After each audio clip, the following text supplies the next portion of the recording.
शहर कायद के बासी हालिया बारिशों से शदीद मुतासिर है। सड़कों पर कई फीट पानी खड़ा होने से मुसाफिरों को मंजिल तक पहुंचने में शदीद दुश्वारी का सामना करना पड़ा है। कई सड़कें तालाब बन गई हैं। शहरियों ने इंतजामिया से जल्द अज जल्द सड़कों से पानी निकालने का मुतालबा कर दिया है।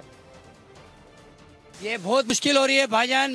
मैं कल से इधर कराची पहुंचा हुआ हूँ। इतनी बारिश हो रही है, कोई भी मुझे इधर का सिपर नजर नहीं आया। रोड पे गंदगी इतनी है, गटर के ढक्कन नहीं है। मेहरबानी करके गटर के ढक्कन तो लगवाओ, पूरा ये सफाई तो कराओ। अल्हम्दुलिल्लाह मैं इस्लामाबाद में भी घूमता हूँ, पूरा सफाई होती है। उधर भी बरसात होती है, इधर भी होती है। मुझे तो कोई भी सफाई वाला नजर नहीं आता है।